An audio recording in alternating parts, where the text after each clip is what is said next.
You're watching W33BY, Detroit, Highland Park, Michigan. The views and opinions expressed on the following show are not necessarily the views and opinions of W33BY, its affiliates, management, or sponsors.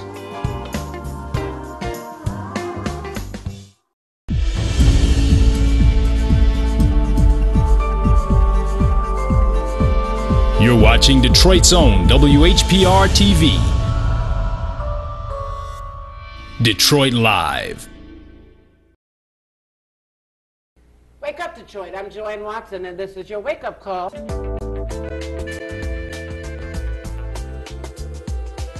When a brown girl child is born, the earth shifts. The sun is at half-mast. The moon waits for her first cry. The ancestors set the table. The flowers turn red as blood. This is your land, continent daughter, with tree trunk legs and branches for arms. This is your soil, black and fertile as your eyes facing an apartheid Jim Crow current past memory. Some of us begin the removal of shackles at birth. We grow into the armor of struggle quickly. We brew courage in our tea, blend bravery into our Sunday dinners. Joanne Watson, you understand nation building is not a part-time job. This dedicated life is sometimes lonely, a vulnerable choice, but it is the only way you know how to operate. You are wired for the movement in your black women bones, even when tired, still fighting, still organizing, still singing morning spirituals. You were born to lead, even in your own family, the eldest of 10 children born to Jefferson and Lestine. You made Damon, Nefertari, Stephen, Maya. Her children always knew she was larger than life. When you are a woman in the movement, you take the children with you on the journey. You bring the babies with you to your college classes. When you travel to Ghana for the first time, it will be with your daughters in tow. When you are a fearless, nationalist thinking mama, mothering never stops with your own babies. 30 godchildren and mentees across the globe. The daughter of a ministering mother is already ordained for good trouble. A seer, a prophetic young student. Wake up, Detroit. I'm Joanne Watson. This is the day the Lord has made. We rejoice, hallelujah, and we're glad in it. I don't know about you. I can't let a day go by without praising his name. We praise God from whom all blessings flow. We know it is God who made us and not we ourselves. What else is there to do in the morning time but to say good morning, Lord? We love you, Lord. We praise you, Lord. We honor you. We worship you and you alone. We magnify your holy name. We give God all the praise, worthy to be praised. We thank God on this day right here on WHPR, coming to you live. This is not Memorex. This is not tape. Comcast Channel 91. And we're so grateful here on Wake Up Detroit to say wake up to a wonderful sister, a beautiful sister, a brilliant sister. Come on now. The Honorable Dana Thompson, member of the Board of Governors, Wayne State University, and a wonderful, wonderful leader at the University of Michigan, my alma mater. And she's working in the law school, addressing some important issues for our people for such a time as this. She's also the wife of Bankole Thompson, one of our brilliant journalists in this community, and we are so happy. And she's a mama, too. I am. I'm a mother, Let's too. talk about that baby. Yes, yes. And welcome to Wake Up Detroit. Thank you. Thank you so much for having me Thank here you for today. being here. Yes, it's so an proud honor. of you. Oh, thank you so much. We were both honored just about a week or 10 days ago at the Greater Quinn African Methodist Episcopal Church Women's Day. Yes. And what a wonderful pleasure to share that stage with you. It sure was. It was an honor to share the stage with you and the other women who are doing just amazing and important work in the community. That's right. Yes, but my baby, he's 9 years old. Wow. Jelani Thompson. Come on, Jelani. Yes, yes, and he is just, you know, a typical 9-year-old who loves to play soccer and love it. Play with Legos and his video games. I love it. I love it. Already bright. You can see it in his eyes. I think so.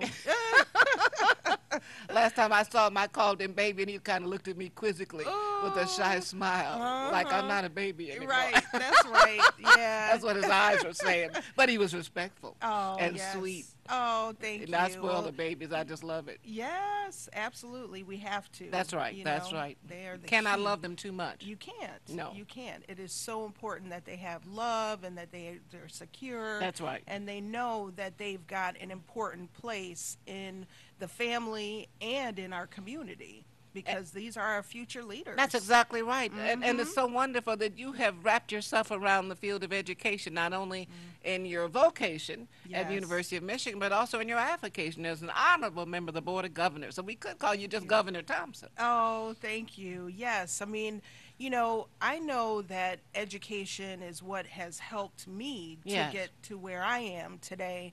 And from a young child, as a young child, my family instilled in me the importance of education. Who were your role models? Oh, my role models were really my grandmothers. Amen. And my mother. My grandmother, my maternal grandmother, was an educator. Oh, come on now. She was. Now, what she was her name? Her name was Mabel. Mabel Okay. Kimber. Come on now. Yes, Mabel Kimber. And, she was always correcting us, correcting our grammar, and trying to make sure that, we were reading and, Yes. doing what we needed to do to educate ourselves. And then my paternal grandmother, she was not an educator, but she immigrated from Barbados Come on now. in the 1920s, and my paternal grandfather did as well. And, coming from another country, I Yes. think they really appreciated the opportunities here and the need to work hard and to educate yourself Praise God. in order to improve yourself. And then my mother was an educator. Oh, come on now. She was. She was a middle school music teacher. Wow. So, and then actually my another aunt, a paternal aunt, was an educator as well. And she was the one who actually introduced me to Black history My. and, the importance of understanding who we are as Black people Yes. and our identity and our connection with Yes. Africa. Praise God. Yes. Praise God. Yes. Which helps you stay centered. It does. And not hate anybody else, but to love yourself. But to love yourself and to realize that, we are part of a bigger picture. Yes. We're part of a bigger world Yes. than what, we are typically taught. And that, again, being educated and having that exposure to those ideas, it just changes what you see you can do Come on in your now. community and in your world. I talked to my grandchildren about that just yesterday in terms of us being global people. And that we're not Yes. persons who were just in this country. We are global Yes. people. We are a global We people. are God's first people. Yes, that's All right. of you, in fact, everybody is of African descent because all That's right. humanity originated From in the Lucy. motherland. Hey, come on now. Exactly. From the motherland. That's So right. the significance of our mind is expanded when we see ourselves as global. That's right. We're people of the world. We're We're- global people. That's right. And we brought knowledge and civilization to the world. That's right. And, we have, for so many decades or centuries in this country, we've been taken away from that knowledge. That's right. That's right. And So we have to reclaim it we have to reclaim and it. reclaim our sanity. Exactly. So when we know who we are, when we practice from the position of self-knowledge and self-love, it wipes away levels of internalized oppression and self-hatred That's right. that can keep us narrow Absolutely. in our understanding. It's important to love ourselves. It is. We have to. We have to. We have to. And to see ourselves as beautiful and wise Mhm. and wonderful and valued and That's worth right. it. That's right. We're not That's right. minority. We are We- the majority in the universe. I totally agree. And that's one of the reasons why I don't say minority. I don't mean, either. We're people of color, we're Black people. That's right. But we are not the minority. No. And just that language is used to devalue and diminish That's right. who we are in our place. But, it's so important to remember, to hold on to That's right. who we are and how expansive we are in the world. Like you said, we're global people. Absolutely. And your important role as a member of the Board of Governors of Wayne State University. Yes, That's an yes. august post, which Oh. gives you an opportunity to help transform policy Yes. for people in this beloved community. Absolutely, yes. So I ran for the Board of Governors in 2014 for that reason, because I really wanted to have an impact on the university Yes. and to make it more expansive for opportunities for our people, Yes. African American people, and all citizens in Michigan. Yes. Because, you know, it's the third largest public research university in Michigan, and it's got a lot of research dollars, and there's so many resources there That's that are true. valuable. And I was seeing that these resources weren't being made available to enough people in Michigan, and particularly African American people. So I really wanted to try to make it a place of access for our people. I love it. And what you're doing is responding to the opportunity in your generation to open up the doors at That's Wayne right. State. I That's was a right. part of the earlier generation when I was at Central High School, Okay. which is my alma mater in Detroit. There was the first class of Upward Bound, Wayne State University Upward Bound was set up. So I was in that first class, Oh, wow. which was helped launch by the first black vice president at Wayne State University, Dr. Noah Brown. Okay. Was a okay. great man. And Oh. in fact, it was Noah Brown and Dr. Murray Jackson and Dr. Melvin Chapman, and some key people Right. who also laid the template for what is now Wayne County Community College 50 years Fantastic. ago. Yes. I tell you, the way the Lord works. But that Upward Bound class, which was started out of C.T. Vivian, did the first Upward Bound. I should know Reverend Dr. C.T. Oh, Vivian. But Upward Bound was yes. one of those great opportunity programs spearheaded by President Lyndon Baines Johnson. Okay. Okay. And there needs to be some kind of what has worked. Because some people claim affirmative action, which is under attack right now by this occupant of the White House, Oh, yes. that affirmative action never, yes, it did. Yes. Yes, it did. I was in that first class of Upward Bound. That's right. One of the other alumni of that first class of Upward Bound ended up being the highest ranking black woman in AAA of Michigan.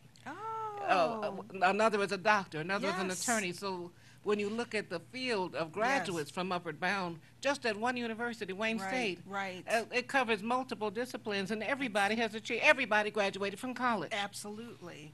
Yes. So that absolutely. so we're living testimony that folks who say those programs didn't work, that's Right. simply not true. All they need is an Yeah. opportunity. That's exactly right. And, you know, as you mentioned, you know, the Trump administration just came down with its policy reversing the Obama policies of supporting race as being an important factor in Absolutely. admissions. And it's just really disappointing, but not surprising Not surprising. to see, you know, what that administration is doing in rolling back so many advances that have been made. But I think they understand, that the Trump administration understands what the power of these policies in terms of moving our communities forward, and that's why they're rolling them back. Sure. Because they know that they're impactful and that people are going to be able to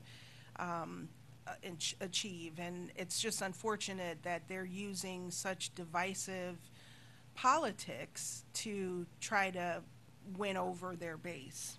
Well, it's shameful. It But, is.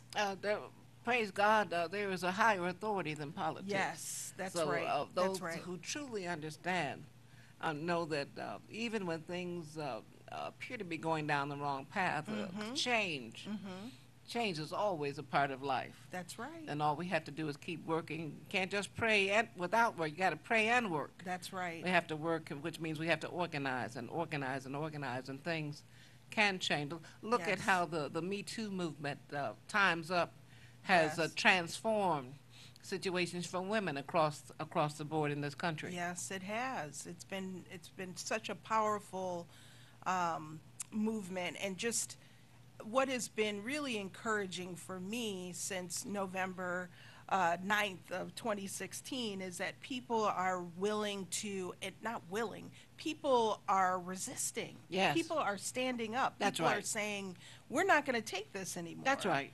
And I don't think that would have happened if Hillary Clinton was in office. I think now people are willing to stand up and say, look, we're not going to take this anymore. That's We're right. not going to take this oppression. We're not going to take all of these things that you're trying to take away from us. That's right. You know, And that's the key. When you see yourself as empowered, Yes, and you yes. claim the power and don't Yes. don't identify with any policy of victimization, Yes. you're in a different place. That's right. And what's really encouraging is seeing so many women That's right. running for public I office. love it. I love it. It's just so powerful. It is It's so powerful. powerful. And going back to your, your question about the Board of Governors, that's why I ran. Excellent. You know, to be able to shape policy at the university level. A lot of people don't even know that the position exists and the importance of the position, not just at Wayne State, but Sure. at the University of Michigan That's right. and at Michigan State. And it's so important that people understand what the position is. That's true. And then vote. That's Vote right. for the right people. That's exactly to right. be on these boards. That's right. Because these boards hire the presidents Come on now. of the university. That's right. And the president is the one who sets the tone Right. for what's going to happen at the university and directs his administration or her administration That's correct. to follow what his or her policy is. Yes. And then the board also approves the budget Which of is the powerful. university, which is powerful. I mean, our budget is nearly $1 billion. Yes. And, we have to decide where money goes Mm-hmm. and what the priorities are.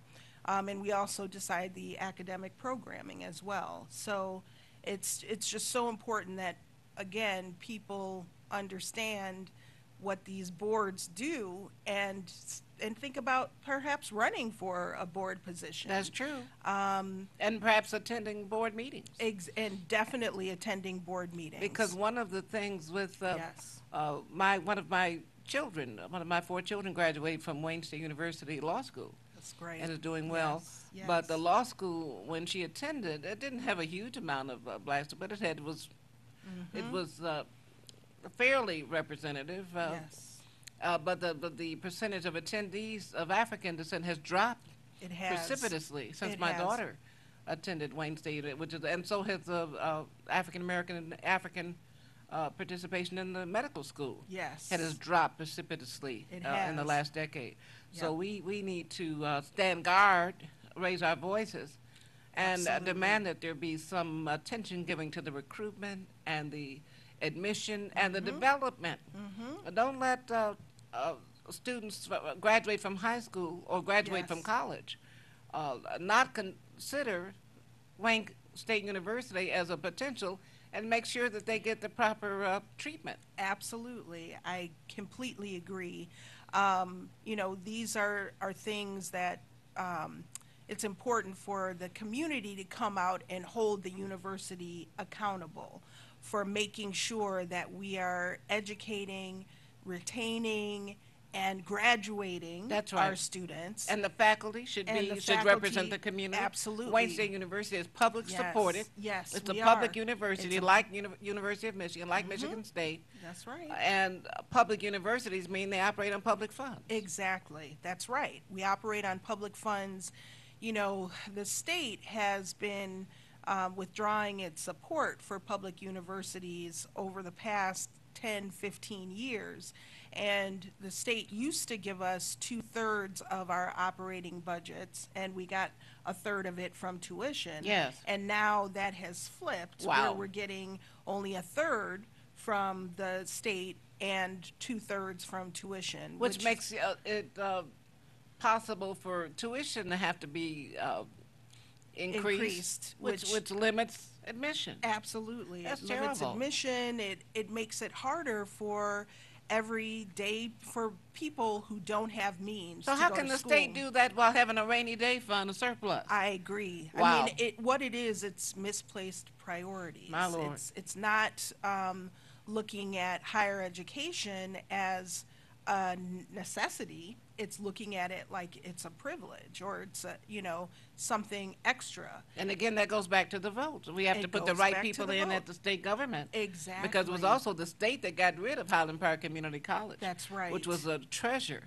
And Yes. at that point, it was the single institution that graduated the most nursing professionals to put into the healthcare field in Southeast Michigan. Why would you Yes. close a school for no rationale? Just because Right. you can. That just because you can, just because the people who made the decision, they're not in the community. That's right. And they don't think of it as a priority. My Lord. And it's really shameful that people are making these decisions, and you can see the negative impact That's on the right. community That's right. as a result of it. And if people don't get out and vote, or people don't Right. get out and raise their voices and say, this is wrong, we want something different, then it's not going to change. And not just the governor, and we've had a realm of underperforming or just racist governors, Right. tragically in Michigan. But also the state legislators cannot take a I have no power role. If you don't feel you have power, don't run. Right, absolutely. You know, I don't want anybody in an elected position telling the community, well, I do my best, but I have no power. Oh, how can you say you have no power? That's why you're there, to be a voice, and you do have power. That's right. It's just, do you want to exercise Come your on, power? somebody. You Come know, on do now. you want to exercise it? And I think, a lot of people don't have courage, and are not willing to rock the stand boat. up and rock the boat and really call things out for what it is. There are people who are in those positions who are doing some things, but not enough. No. Not enough. Not enough challenge, not enough No. detours. The fact that this state has said emergency managers Yep. across the state, everywhere there's a black majority or a black significant population, there's been an emergency manager, which has taken away the rights of the people, That's the right. constitutional protections, the notion of one man or one woman, one vote. Yes. All that has been truncated by emergency managers, which take away your right to vote. That's right. And it's just, again, another outrageous thing that has been done. But if we have to stand up and say, no, we're not going to accept this, and try to get this law rescinded, That's or right. do whatever we can to get rid of it. That's right. That's why you have to continue to organize and fight, because Yeah. the state's people did repeal emergency manager law in 2012 when That's we reelected right. President Obama. That's right. However, this unrighteous governor went right back in and did an executive put another law back in Right. that basically reinstated the same emergency manager law that the people had repealed, which is Right. unconstitutional on its face. Yes.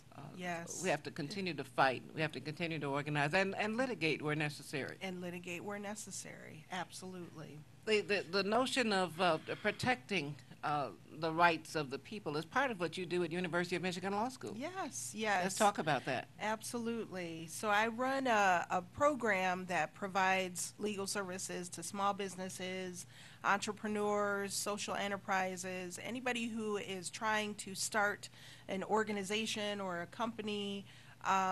That's what my program helps to support. And what's the name of the program? So it's called the Entrepreneurship Clinic at the University of Michigan I Law love School. it. I love it. And it's all about helping people be entrepreneurs, which is, again, another key aspect of helping to improve our community.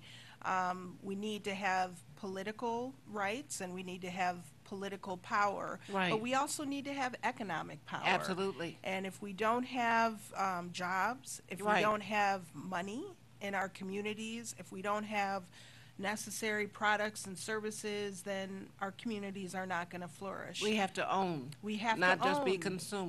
consumers. When Dr. Claude Anderson has been preaching for years with his Black Labor, White Wealth, and Powernomics books and other publications, that we've only owned 1.5% of the businesses in our communities since the 19th century. In the 21st Yes. century, that's still the same statistic. It's still the same statistic. In a city like Detroit, where 80% of the population, we ought to own 80% of the businesses. Absolutely. But it's so true, but it takes a large number of resources, financial, legal, and a number of other resources in order to get businesses up and running.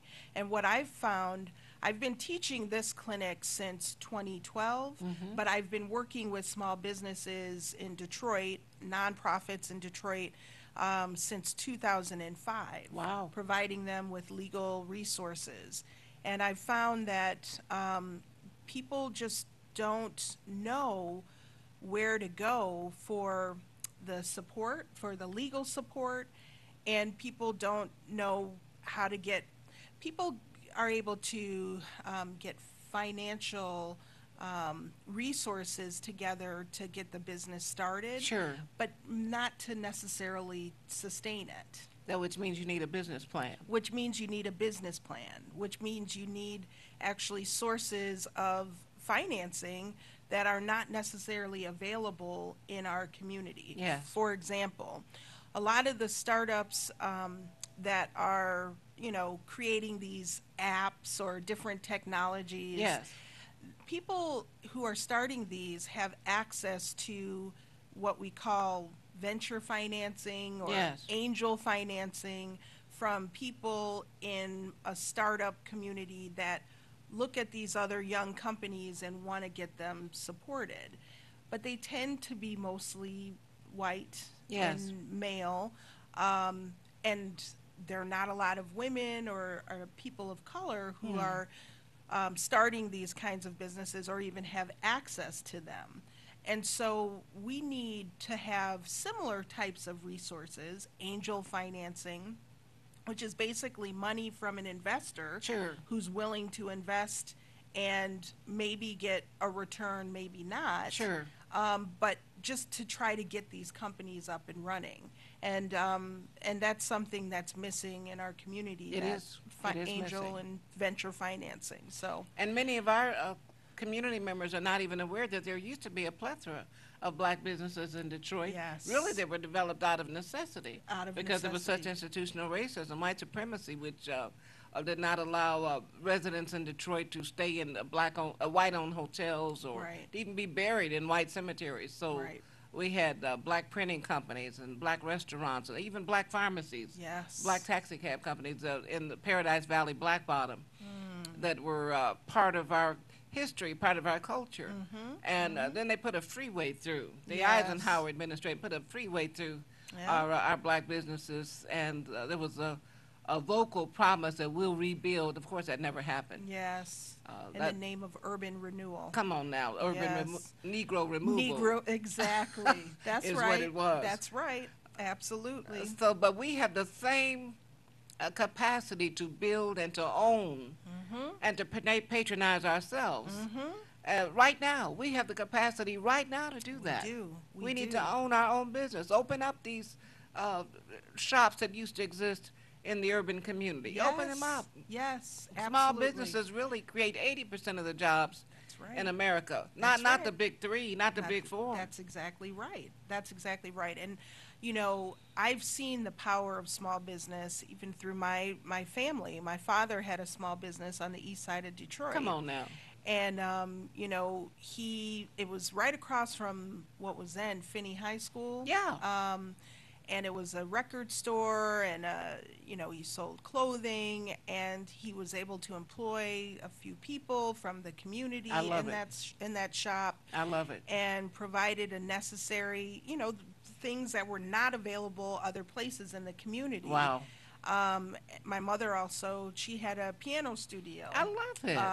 On the east side of Come Detroit. on now. So You got it from both I sides got of it the from family. both sides of the family. I love it. And, you have to create your own institutions. And there are places that people can go if they're interested in starting their own businesses. There's a organization called Techtown. Yeah, oh yeah, And on that's Borough Street. On Borough Street and Midtown. Wayne State campus, And yeah. Wayne State's campus. And they work with more than just technology Mm-hmm. companies. They work with all types of businesses. If people want to start a retail business or any other kind of business, they'll work with you to start it.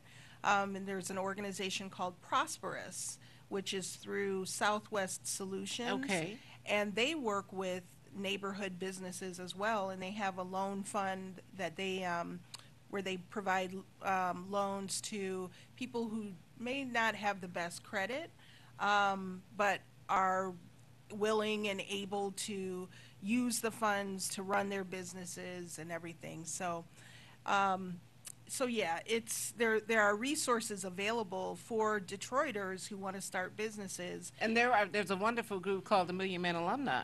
There's also the African Liberation Day Committee that meets every Thursday Okay. at 7701 Harper, right off Van Dyke, led by Paul Taylor and Marvis Cofield, the owner of Al-Kibalon Village, which is the site. Yes, and, yes. Elder Balagoon, Mike Anderson, and others. And they are right now, they always support entrepreneurs who are Detroit bred and born, and have had several bus tours to help our people purchase and patronize black-owned businesses in Detroit. Oh, I love There have it. been 3 already within the last 10 months. That's fantastic. Actually taking people to the shop they didn't even know existed.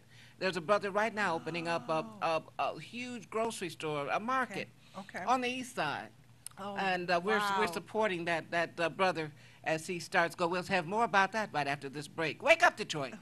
Akibalon Village, in partnership with Westside Unity Church, offers an summer enrichment program for youth ages 5 to 13, July 9th through August 17th, 12:30 to 5:30 p.m., Monday through Friday. The 2018 Summer Youth Program includes martial arts, African dance, and African drumming, arts and crafts, field trips, academy enrichment, and more. Program site is at Akibalon Village, 7701 Harper, and free daily bus pickup of children at 12:30 p.m. Westside Unity Church parking lot, 4727 Joy Road, and daily drop-off at the same parking lot, 5:30 p.m. Program cost $250 for 6 weeks, $150 for 3 weeks. Spaces are limited. Register your child today by calling Reverend Joanne Watson,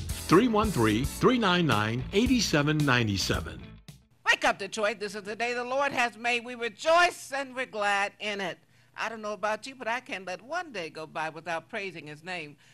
We are so blessed to have very special guests, the Honorable Dana Thompson. She's a member of the Wayne State University Board of Governors, and she's also the director of University of Michigan Law School Project, the Entrepreneurship Clinic.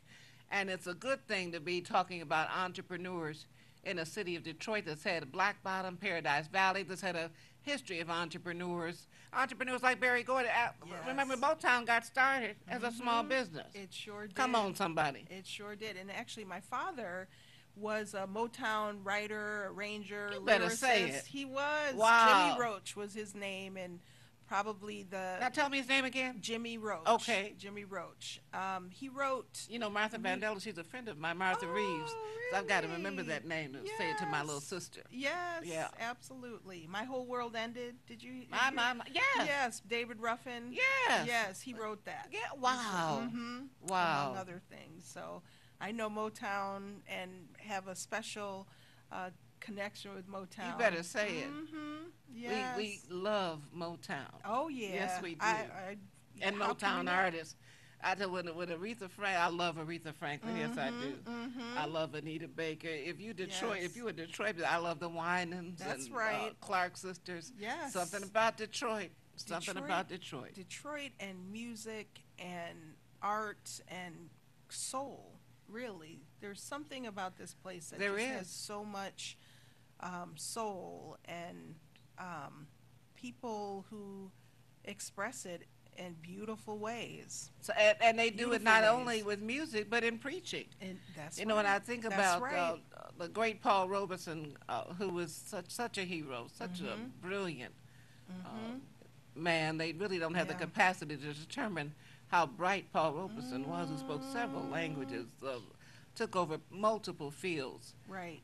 But when he was considered persona non grata by the United States of America because of racist policies, he was always welcome in Detroit. The Reverend Charles Hill, who was a predecessor of Reverend Dr. Charles G. Adams at Hartford Baptist Church, would invite him here. In fact, Reverend Charles Hill was a former president of the Detroit NAACP. He was very radical. Okay. And he would invite Paul Robeson to Detroit, give him a standing room ovation at Hartford. And the bodyguards to Paul Robeson back during that period were Coleman A. Young, young Coleman Young as a bodyguard. Really? Wow. And Dave Moore, who was a co-founder of the UAW. Okay. Dave Moore, also the man who picked up Mother Rosa Parks at the airport when she first came to Detroit. So Detroit is interconnected. It sure is. And the way they would take Paul Robeson to Mother Irma Henderson's house for dinner after he would speak. And she'd have a whole brisket of beef in the oven. Oh, she said he ate the whole brisket. He was a big man, wasn't he? So That's a lot of beef. it's just but the backdrop of our people is rooted in understanding and being proud of who you are. That's right. Absolutely. Wow. I didn't realize Paul Robeson's connection with Detroit, but it's not surprising because so many people have gotten their start here. That's true. Rooted here. He got great support. Dr. Martin Luther King Jr., who of course was renowned and beloved. Yes. But Reverend Dr. C.L. Franklin, when he invited Dr. King to say, I have a dream first, he invited him here to speak. He didn't know what Right. the speech was going to be until he said it. Oh. But it was first uttered in Detroit in June '63 when Reverend Dr. C.L. Franklin was leading a civil rights group. It wasn't just his church, New Bethel Baptist Church, but he was the leader of a citywide civil rights, human rights organization. And some of the other ministers in town got, and not just ministers, but some of the Negroes with the NAA, and I'm not being disparaging of them. I'm a former director of them, so I'm not Right. disparaging, but I'm being honest. Some of them, they were jealous, and they told Dr. King to stay home, don't come. What? Don't come for C.L. Frank. Don't do that for Frank. And Reverend Dr. King said, I'm coming. I gave my word. Exactly. He's one of my mentors. I'm coming. I gave him my Right. word. See? And he came, and the very folks who tried to stop Dr. King from coming tried to jump in the front line. Of course. That's With- how it with usually signs. is. That's how it Act like usually- they did it. Exactly. Because it was the Exactly. largest public march at that time, and it was just, I was 12 years old in that march. My grandparents Really? took me. And so the significance of Reverend Dr. C.L. Franklin, who had the muster and the courage to organize people to stand, and who made a demand, because back then Cobo was not even employing black folks. Cobo Hall, no. So Reverend Dr. C.L. Franklin, it's on record. He challenged, he said, we're going to lead a protest in front of Cobo if you don't hire some black folks That's right. Absolutely. as engineers and architects to do some of the work at Cobo Hall. That's right. So Yep. we have to stand, we have to fight, we have to Yes, organize. That's exactly right. You have to protest. You have to resist. You have That's to right. get out and show people, tell people what they need to do to change. And then we have to vote. I will say it now. And then we have to vote. You have to know? vote. Because if we don't, then we end up with a situation that we have in Washington, D.C. My with Lord. Donald Trump. My and, Lord. With our state legislatures My Lord. and My with our Lord. school boards. Voting at every single level That's is right. so important. And doing your homework. Yes. So I was Yes. telling you before we came on air that I was very blessed to be elected Yes. every time I ran, not because of the outside, but because the people of Detroit That's right. believed I would help them and believed I would be accountable. Right. So I'm very honored by that. But it's important that everybody do their homework. Yes. Because if you are running for office, it should not be because the little voice in your own head told you to run. That's right. It's all about the public. Hey. It's the public interest. That's it. And that's why the voters supported you, because they knew you cared about their interest and you wanted to make the community better for them and that you were genuine. I appreciate that. I was also mentored by the Honorable Coleman A. Young, the Honorable Ermel Henderson, Mother Rosa Parks. So when you're mentored, you're on a track of Yes. responding to the people. And it's not about you. Who can I help? Who can I serve? What can I do to make life better That's right. for the people in my community? That should be the calling. Now, what can I get for me? Absolutely. What can, the Honorable Coleman Alexander Young never. I was a direct mentee of his. He never asked anybody to do something just for him. He never Okay. said, get that for me. Right. Do that. It was always about it. He would call sometimes at 2 o'clock in the morning, and I'd act like I was up. Wow. Miss Coleman Young, Wow. go to that school board meeting tomorrow and tell them to give that contract to Sheriff Madison Polk. If they're going to use black money to build the schools, let's use some black contractors That's to do right. that work. And take Helen Moore to watch your back. Oh, I Oh, love it. Good night, dear. That was it. Wow. But it's about the community. It is. It's about the community, and he was about the community. And there are public servants who are still in it for the community. Yes. And of course, being elected is not the only way you can serve. Exactly. When we think about That's some of right. the people we most highly respect, like Mother Rosa Parks, was never elected to anything. That's right. Reverend Dr. Martin Luther King Jr. was never elected to anything. That's right. So you don't have to be elected You to don't. serve. You don't have to. And if you're running for something, you ought to have done something already. Absolutely. So I if agree. you have not already made a difference and make in your community, why are you running? Right. Come on, That's somebody. right. Exactly. Help me, exactly. somebody. That's right. But I think those people who haven't done anything in the community are running for themselves, right? And to make a mark for themselves, not for the community. So May the work that I've done speak for me. May the That's work right. well, you certainly have, as a young woman, Oh yeah. but- you're a young woman with such a wonderful legacy from your family, a father and a mother who are entrepreneurs, and a family full of educators and giving back. yes. And here you are, married to an outstanding journalist in our community with Yes, your he own is. baby. Come yes, on now. That's right. Yes. Who's a live wire. Oh, he sure is. Good looking and sweet. Oh, thank you. And Thank you can already see the brilliance in his eyes. It's just a blessing. And to have someone with your acumen Thank and your you. commitment as a governor, Thank you. serving on the Board of Governors at Wayne State University is such a blessing to this community.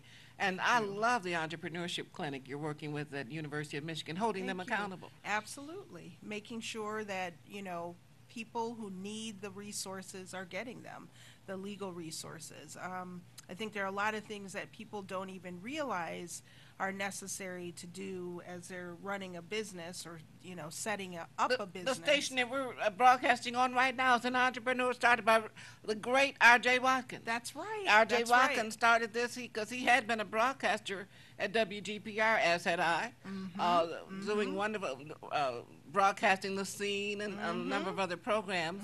But in his mind, he said, I can do more than be on somebody else's station. I can That's own right. my own. Absolutely. So we're able to come to you this morning because of a great entrepreneur named R.J. Watkins, whom That's we love and right. respect, Absolutely. who had that dream, and God has given him the provision because he had the vision. So all of us need to have a vision to put into practice what God has already planted seeds for in our mind. Yeah, that's right. Everybody has the capacity to own something, just like R.J. Watkins. That's right. And we ought to do that. We ought to do that at any level that we can. That's do. right.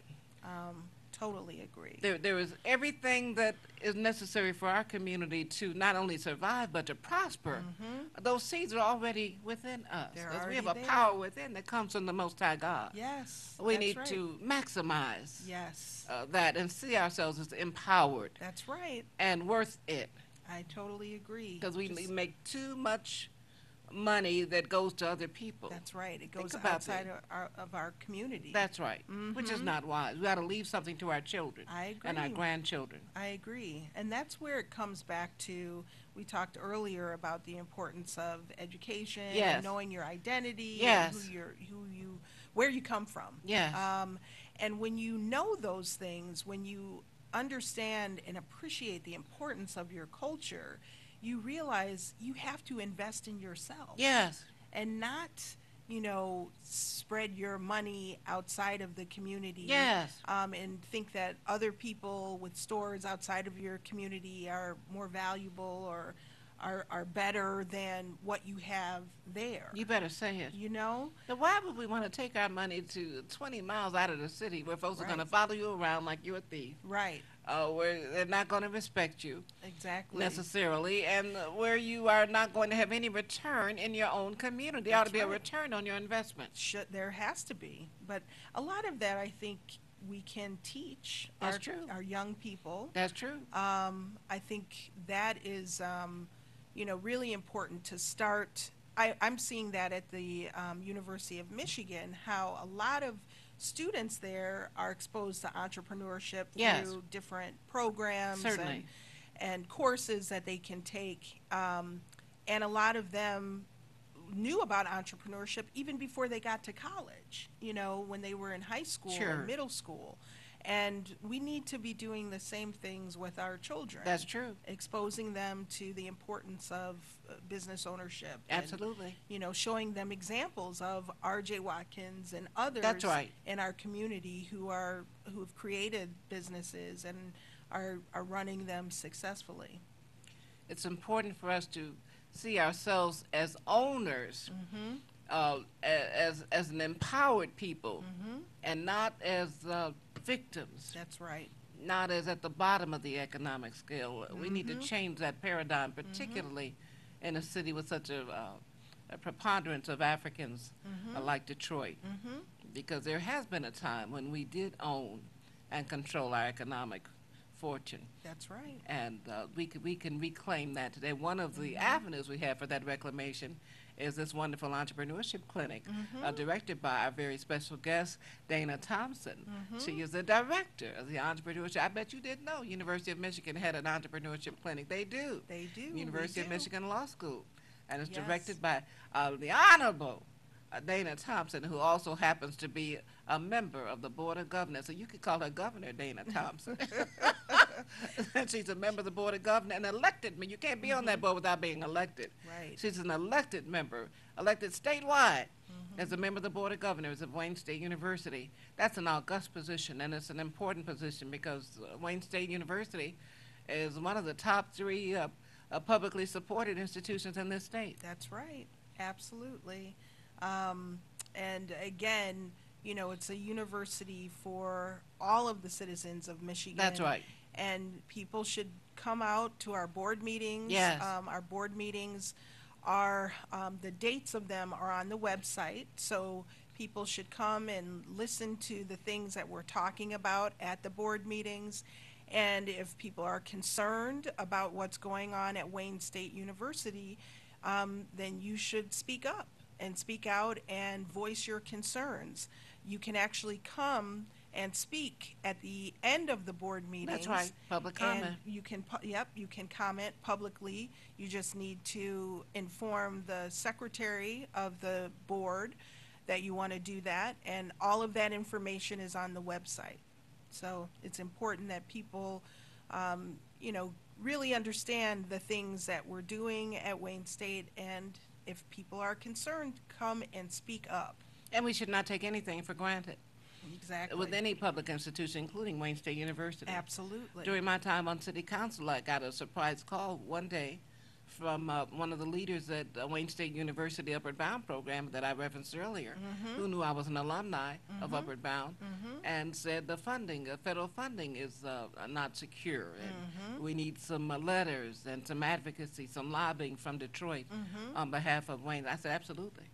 So we stopped everything we were doing and sent some Yes. letters, sent some emails, did some lobbying, called some other the Upward Bound alumni, and got the enrollment, and the funding was restored. That's wonderful. It was restored. See? See, we have to organize Yes. to stop what we're doing, Exactly. come together, Yes. and make sure that we leave something for the next generation That's right. to That's right. access. Exactly. I think a lot of people feel like they're alone, or maybe they don't know how they can actually make their voice heard. But the key, like you said, is organizing and finding other. We appreciate Charles Green for calling Yes. and making sure, because he had to go through some stuff to get our attention. That's right. You know, I was busy at the city council table, but he Yep. said, we need help right now. Absolutely. And we stopped and provided that we can't let Upper Bound be cut off for the next generation. Exactly. That's right.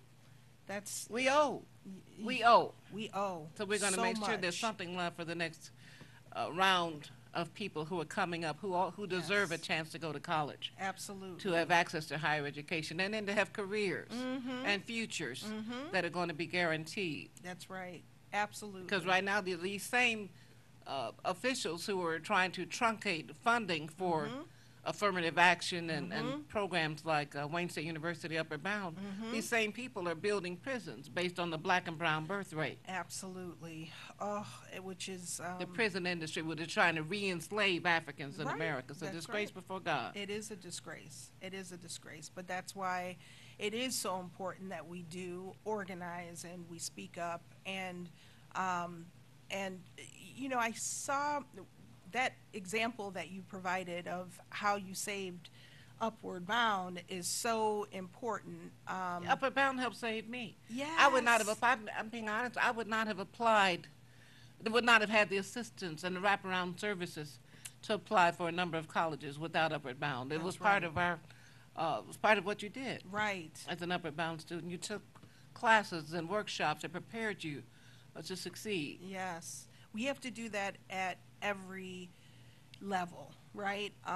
Because, you know, you just talked about the attack on affirmative action. Yes. And there's going to be more pressure on the public universities to, you know, not develop programs that are helping people of color and, you know, to shift priorities to other places. Yes. And we need to continue to organize and put the pressure on the universities. That's right. To stay focused on helping the universities be a place of access Yes. for all of our people, and to make sure that the universities are retaining and graduating That's right. all of our students. Absolutely. And particularly African American students, because the retention and graduation rate for African American students is so much lower at Wayne State That's true. Than white students. And so we got to continue to, you know, focus on making that a priority. Yes. Right? And the more voices that we hear, then the more pressure the university is going to feel to continue to focus on these issues. Excellent. As a member of the Board of Governors, how many members of the Board of Governors are there? So there are 8 members of the board, Okay. and it's a partisan position. Okay. So I ran as a Democrat Okay. and was endorsed by the Democrats, and there are 5 Democrats and 3 Republicans on the board. But we tend to not really vote in a partisan way. I think everybody is committed to making the university a better place. But there are issues that, you know, are important to me, and that Certainly. I definitely push and emphasize, and of course, including making sure that we are improving our retention and graduation rates of African Americans. Well, we're so proud of your leadership Thank you. and your vision. We're so proud of what you bring in terms of consciousness to your role. Thank you. Nothing is sadder than having an unconscious person of African descent in a position of responsibility. It's just a waste. I agree. And it's really unholy when you look at a Clarence Thomas, help me, Holy Oh, Ghost, yes. on the U.S. Supreme Court, and nothing It's a supreme tragedy. about his role, nothing. But we're so grateful for Dana Thompson as a member of the Board of Governors of Wayne State University, and Dana Thompson, who's the director of the Entrepreneurship Clinic at the University of Michigan Law School, doing a magnificent job for our people for such a time as this. Thank you for being a very special guest on Wake Up Detroit. Thank you so much for having me. It's an honor. It's an honor. God bless you. It's our honor to have you right here on WHPR live on Comcast Channel 91. We send out a thank you to our leader, R.J. Watkins. He's a Watkins and Watkins Broadcasting, and to all the good people who provide the empowerment for us to appear here on Black Airwaves in Detroit and Highland Park. We give God all the praise. Only God is worthy to be praised. Wake up, Detroit.